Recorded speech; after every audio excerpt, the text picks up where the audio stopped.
Welcome back to the world of Vinland Saga, where the icy winds of Iceland carry whispers of war, honor, and the ghosts of a warrior's past.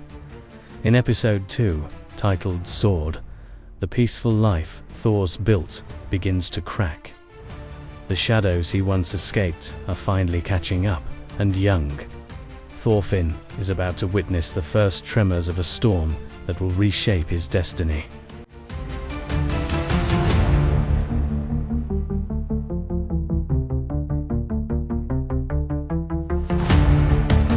The episode opens with Thorfinn, still a young boy, playing with the other children of the village. They reenact battles, swinging wooden swords and shouting about glory and victory. But Thorfinn's imagination is different.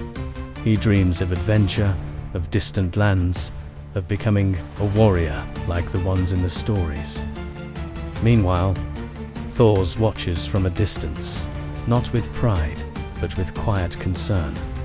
He knows better than anyone what lies at the end of a warrior's path.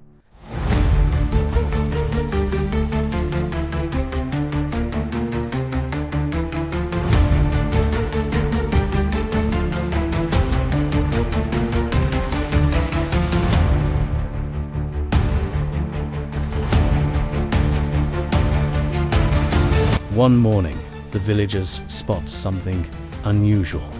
A ship approaching the icy shore. Not a trading vessel, not a fishing boat, a warship. The men gather, tense and wary. Thor steps forward, his expression unreadable. He already knows what this means. From the ship emerges a group of hardened warriors, Jomsvikings, the elite soldiers Thor once commanded. Their presence alone is enough to send a chill through the village.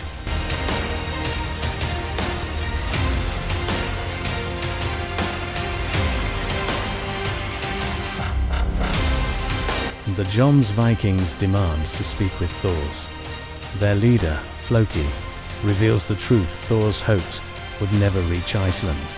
They know he deserted. They know he's alive, and now they've come to collect him. Floki announces that King Sweyn is preparing for a massive war against England, and Thor is being summoned back to serve. Refusal is not an option.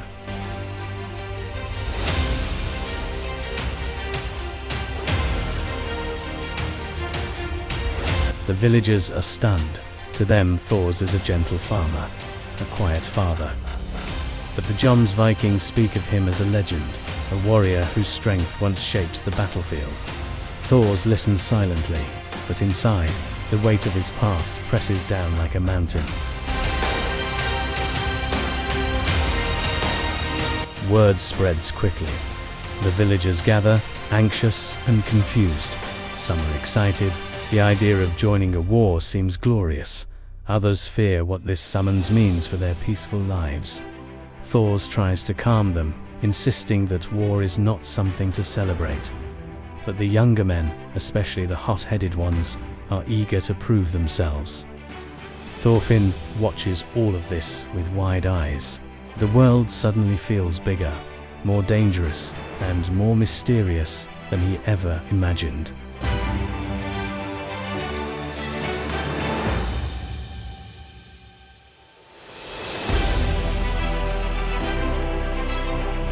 That night, Thor sits alone, staring at his old weapons, relics of a life he tried to bury.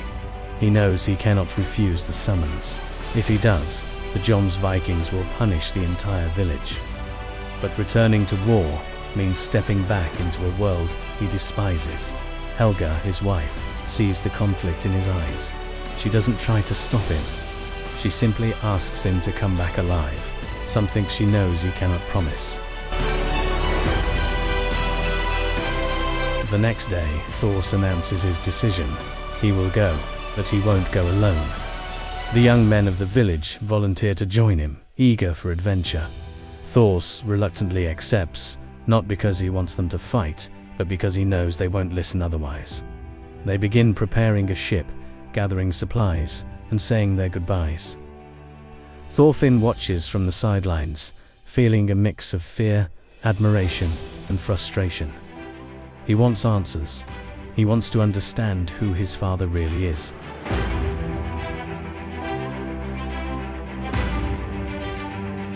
Later, Thorfinn sneaks into the storage shed, where Thor keeps his old gear. There, he finds something that changes everything. A real sword. Heavy. Cold. Deadly. Thorfinn tries to lift it, but it's far too heavy for him. The blade slips from his hands and crashes to the floor, startling him. Thor appears in the doorway. He doesn't yell. He doesn't scold. Instead, he kneels beside his son and tells him something that will echo throughout the entire series. A true warrior needs no sword. Thorfinn doesn't understand, not yet, but the words linger.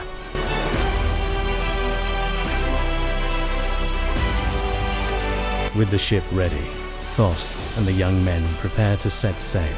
The villagers gather to see them off, offering blessings and prayers. But as the ship pushes away from the shore, this is the calm before the storm, and the storm is coming.